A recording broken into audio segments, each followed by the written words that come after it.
Joko Widodo termasuk salah satu presiden yang paling dicintai rakyatnya, ya. Karena apa? Karena kemanapun beliau pergi, baik dari Sumatera, Pulau Jawa, Kalimantan, Sulawesi, sampai ke Papua, semua masyarakat menyambutnya dengan antusias. Begitu juga dengan kedatangannya baru-baru ini di Pasar Duku Kupang yang ada di Surabaya, ya, semua masyarakat di sana menyambutnya dengan riang gembira. Ada yang minta selfie, ada dapatan baju, ada yang terharu sambil menangis tidak menyangka akan bertemu dengan Joko Widodo seperti itu. Yang jadi pertanyaannya, apakah Anies bisa seperti itu? Tentu tidak bisa. Karena apa? Mustahil. Dia belum pernah jadi presiden. Kan ku bilang tadi presiden. Kecuali kalau misalnya ku bilang di awal, ya, Joko Widodo adalah salah satu pemimpin. Iya, dia pernah mimpin Jakarta. Ku bilang kan tadi presiden. Jangan komentar kalian anak-anak abang. Apa-apa langsung komentar kalian. Nggak enak. Ya, jadi tahu enggak kalian, semakin di ujung, ya, bisa dikatakan ini adalah hari-hari terakhir Bapak Joko Widodo untuk, ya, purna tugas. Tapi semakin mendekati hari, semakin banyak yang dia lakukan atau pekerjaan yang dilakukan terhadap bangsa ini. Baru-baru ini, ya, perhatikan kalian, di Makassar, dia baru saja meresmikan sebuah rumah sakit terbesar se-Asia Tenggara. Luar biasa, bukan? Dan juga tahu nggak kalian, aku baru dapat berita bahwasanya, ya, beliau baru saja meresmikan jalan tol dari Yogyakarta ke Solo. Ya, ingatkan Amin Rais untuk menepati janjinya. Ya, jadi Jakarta Solo aturannya jalan kaki selama 15 bulan, dia bisa tempuh lewat jalan tol menjadi 14,5 bulan. Lebih singkat 1,5 bulan. Nah, itulah dia kadang-kadang Bapak Joko Widodo ini, kan, ya. Karena apa? Karena siapa namanya itu, Amin Rais itu kan asli Jogja, ya. Dia balas segala cacian makian Amin Rais dengan pembangunan. Gitu dia. Dia juga membalas, ya, setiap tingkah laku yang tidak bagus, ya, yang dilakukan oleh orang-orang yang kontra dengannya. Aku tidak perlu sebutkan provinsi mana, kalian udah tahu. Ketika ada bencana alam, dia turun tangan. Bisa dikatakan dia memberikan perhatian khusus. Bahkan dia lakukan pembangunan. Jangan kalian bilang karena dia presiden, itu udah tugasnya. Orang ini kan begitu. Ya, kayak di Sumatera Barat, kita belak-belakan aja lah. Nggak usah kau sembunyikan lagi. Beberapa waktu yang lalu, waktu di sana, ya, cuman 2 provinsi Anies menang. Di Aceh dan Sumatera Barat. Makanya sebetulnya dari awal Anies itu udah salah set, ya, aturannya dia tidak mencalonkan di Jakarta, harusnya di Sumbar. Kan begitu. Sudah pasti dia menang telak. Ingat, menang telak. Atau di Aceh sekalian, tanpa mengurangi rasa hormat terhadap rakyat Sumbar, ya. Tapi ketika, ya, setelah setelah pemilihan berlangsung, ya, waktu itu terjadilah, kalau tidak salah waktu itu entah banjir bandang entah gempa bumi, ya, waktu itu di daerah Sumatera Barat, ya. Dan juga waktu itu sigap Bapak Prabowo Subianto sebagai Menteri Pertahanan dan juga sebagai presiden terpilih saat itu langsung turun tangan membantu dan juga langsung memberikan berapa ambulans. Dan tahu kalian tanggapan masyarakat sebagian? Apa dia bilang? Lah, itu kan udah tugas mereka. Itu kan tugasnya menteri. Sekarang begini, waktu kemarin pemilihan Anies datang berkali-kali ke sana. Begitu ada gempa, ada Anies datang. Karena tahu dia, iya kan, percuma. Nunjukkan mukaku percuma. Pemilihan 5 tahun lagi. Kalau untuk pemilu sekarang aku kalah. Itu dia, ya kan. Nggak tahu lah aku, ya. Entah aku ketinggalan kabar berita, ya kan. Anies sudah datang ke sana, nggak tahu juga aku, ya kan begitu. Karena nggak mungkin juga aku ikuti gerak-gerak langkahnya si Anies, ya kan. Itu dia, baru apa? Sumatera Utara. Jujur sajalah ya, untuk Sumatera Utara ya kita terang-terangan saja ya. Kemarin itu gubernurnya bisa dikatakan agak kontra itu dengan pusat, dengan pemerintah, karena memang sempat itu kalau tidak salah gubernurnya itu Edi Rahmayadi ya, dia itu membelot, lebih memilih mendukung Anies daripada Bapak Prabowo. Tapi apa yang dilakukan Bapak Jokowi, Bapak Prabowo bersama dengan Luhut Binsar Panjaitan, Sumatera Utara dibangun. Gitu dia. Artinya apa? Kejahatan dibalas dengan kebaikan. Oke? Iya kan, itu namanya ya, air tuba dibalas dengan air susu, bukan sebaliknya, air susu dibalas dengan air tuba.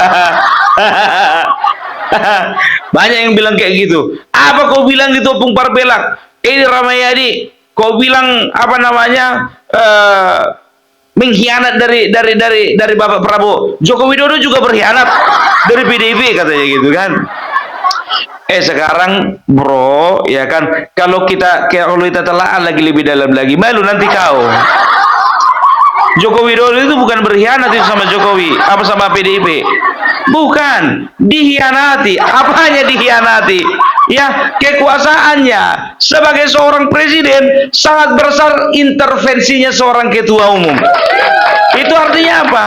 Dia mengkhianati cita-cita Undang-Undang Dasar yang mengatakan bahwasanya pemerintah itu di tangan presiden, bukan ketua umum.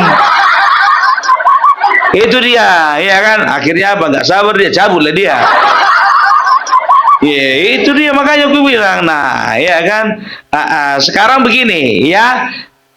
Itu Sumatera Utara ya, jadi bisa kita katakan aku sendiri orang Sumatera Utara. Aku sudah bisa melihat bagaimana di Belige, bagaimana di Hubang, bagaimana di daerah Tarutung, bagaimana di daerah-daerah yang lainnya ya, kota-kota yang nggak bisa kusebutkan apa namanya satu persatu. Itu bisa dikatakan pembangunan sangat pesat. Contoh ya, dulu dari tebing tinggi sampai ke Medan itu makan waktu sampai 3 jam. Sekarang ya cuman sekitar 1 sampai 1,5 jam. Itulah dia contohnya pembangunan yang dilakukan oleh Bapak Joko Widodo. Waktu SBY mana? Waktu Soeharto belum. Waktu Anies kapan? Kapan? Entah kapan-kapan aja pun.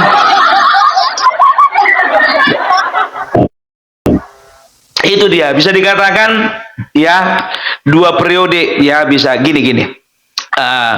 Ini logikanya dulu ya, bisa aku katakan bahwa presiden terbaik itu adalah Bapak Joko Widodo ya. Jadi gini, setelah reformasi ya, hanya 2 orang yang sanggup ya memimpin Indonesia selama 2 periode, Bapak SBY dan juga Bapak Jokowi.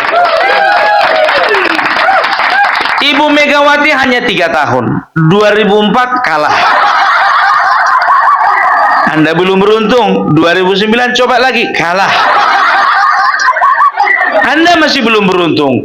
Yang ketiga kalinya, ya dia berpikir, ya kan, oh ini udah pasti nih, ini bukan keberuntunganku, ya kan. Akhirnya dia pilih Joko Widodo untuk diusung. Jadi enggak, itu intermezzo doang ya. Jadi Joko Widodo ini bisa dikatakan orang yang sudah terbiasa membalas ya sesuatu perkelakuan yang tidak enak dengan sesuatu yang enak-enak, ya kan begitu ya. Contohnya dia tadi ya, begitu juga di Jogja, ya kan. Udah kurang enak apa kau Min? Kau pakai lah itu apa namanya jalan tol Yogyakarta Solo itu ya. Ingat ya, tidak bisa kujamin bahwasanya Amin dan juga orang-orangnya dan juga keluarganya tidak akan pernah memakai jalan tol Yogyakarta Solo. Gak bisa kujamin mereka gak akan pakai, pasti pakai. Ya kan? Loh, itu kan sudah tugasnya presiden, tugasnya presiden. Beliau kan begitu. Ya kan, selalu apa namanya, selalu melawan opini dengan apa, dengan opini yang kekanak-kanakan. Itu dia ya. Tapi aku nggak tahu ya, ini kan kemarin baru aja dia dari Pasar itu kan, baru aja dia dari daerah Surabaya Ya, aku nggak tahu ya, mungkin kalau agendanya dia sekedar kunjungan ya, tapi ini secara politik menurutku ya, ku disclaimer menurut Opung Parbela sekali lagi ya, menurutku ya, ini ada hubungannya dengan Pilgub Jawa Timur. Ya, dia itu seolah-olah ya ingin menguatkan ya, ingin memberi apa namanya, memberi aura positif kepada masyarakat di Jawa Timur pada umumnya dan di Surabaya pada khususnya, bahwasanya ingat, jangan pernah pilih orang selain daripada yang direkomendasikan oleh Kim. Siapa lagi kalau bukan Kofifa Indar Parawansa? Sebab begini, Jawa Timur, jujur saja, Surabaya adalah apa namanya, kota dengan populasi terpadat di Jawa Timur. Oleh karena itu, ya bisa terjadi kemungkinan suara mereka berperang antara Kofifa Indar Parawansa dan juga Tri Risma hari ini. Karena apa? Karena Tri Risma hari ini sudah sukses menjadi wali kota Surabaya, dan itu adalah menjadi kekuatan, dan bisa dikatakan diharapkan Tri Risma hari ini Surabaya dari semua daerah yang ada di Jawa Timur diharapkan untuk memenangkan suara yang ada di daerah Surabaya. Oleh karena itu ya bisa dikatakan sosok Jokowi di sana kayaknya nggak kebetulan deh. Ya, mengingatkan kembali orang Surabaya, kau lihat mukaku, ingat Kofifa. Jangan yang lain-lain. Ya walaupun secara eksplisit agendanya nggak ke situ, kan begitu. Kan ditanya wartawan, Pak kemarin baru kesini kok kesini lagi? Mau pamit ya? Loh, mau pamit ya cuma sekedar mencek harga-harga saja. Sekarang jadi pertanyaan begini, ya kan? Begitu banyak kabupaten di Jawa Timur, ya? Kenapa nggak ke Banyuwangi? Kenapa nggak ke Bondowoso? Kenapa nggak ke Lumajang? Kenapa nggak ke tempat-tempat lainnya? Kenapa nggak ke Pasuruan? Itu dia, ya kan? Bijak kita, bijak, ya kan? Cerdik kita, ya. Ingat ya, kalau misalnya beberapa hari lagi Bapak Jokowi datang berkunjung ke Jawa Tengah, hati-hati untuk timnya Andika Perkasa. Hati-hati, capek kau dibikin. Ya, itu dia, hati-hati kalau gue bilang ya. Begitu juga kalau sempat Joko Widodo, ingat beberapa hari setelah dari Jawa Tengah dia terbang ke Sumatera Utara. Nah, itu hati-hati juga ini Ramayadi itu. Gue bilang sama kalian, teken kalian ini. Setelah dari Sumatera Utara terbang lagi dia ke Jawa Barat. Ya kan, atar-atar lah berkunjung itu ke pasar, ya kan. Ya walaupun kita tahu di beberapa daerah yang kusebutkan tadi sudah dominan lah orang-orang Kim Plus, tapi kan sekedar menguatkan saja, ya kan, ya silaturahmi gitu loh. Setelah berkunjung ke Jawa Barat, ya kan, selangkah lagi menuju Jakarta. Ya ke Jakarta biasa ngecek harga di pasar. Hati-hatilah timnya Rano Karno. Bela bantuan bela bantuan. Iya, udah selesai dari Jakarta, geser sedikit ke Banten.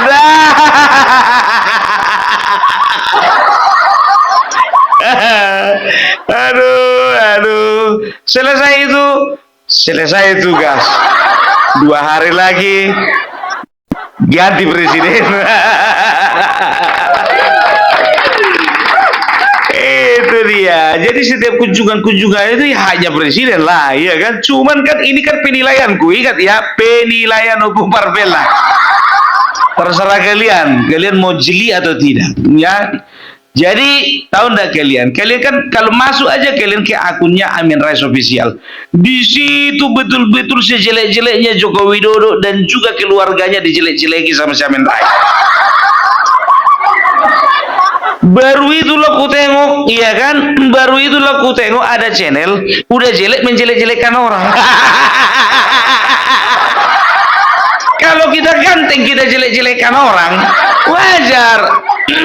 Jelek kali kau. Kan begitu.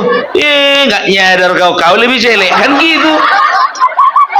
Baru itulah channel ya kan menjelek-jelekkan orang. Aduh, yang diminta lah katanya apa namanya keluarga di borgol semua. Senang kali hatimu melihat orang di borgol semua. Apa sih kepuasan batinmu melihat orang semuanya satu keluarga masuk penjara? Alah, kau bilanglah manusia sampah masyarakat. Ada yang lucunya begini, ya kan? Begitu ada ku bikin kemarin itu video ya kan tentang ya Amin Rais mengatakan anak-anaknya Jokowi itu sampah masyarakat. Ada yang komen di bawah bikin aku gili. Apa dia bilang? Belum tahu dia kalau Amin Rais itu septic tank masyarakat. Tengok kalian videoku yang kemarin, bukan aku yang bilang ya. Tidak aku yang bilang itu, orang yang bilang itu. Aduh, mau kutekor dia nggak tahu aku orangnya siapa. Ada itu, ya kan? Yang penting bukan aku itu yang bikin. Makanya sebelum kita sebelum kita menjelek-jelekkan orang, ya kan? Ngaca dulu. Ya kan? Udah bagaimana tingkah laku kita? Udah bagaimana pahala kita? Udah bagaimana kita mempertanggungjawabkan muncul kita nanti di neraka? Di neraka ya, bukan di surga. Di neraka. Karena setahuku orang yang masuk surga itu orang yang mulutnya bersih, hatinya bersih, dan juga jiwanya bersih. Mukidi, kok ganti-ganti orang Jokowi namanya jadi Mulyono? Memang betul nama kecilnya Mulyono ya kan? Tapi nggak usah kau tegaskan kali lah. Kalau dipanggil kau Mukidi marah kau kan?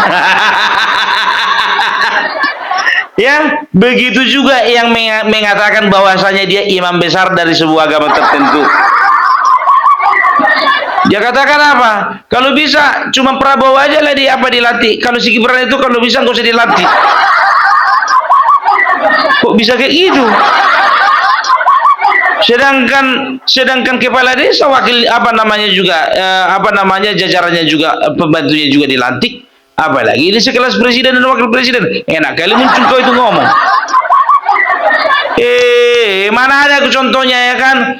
Pelantikan organisasi Himpunan Batak Rukun Bersatu se-Indonesia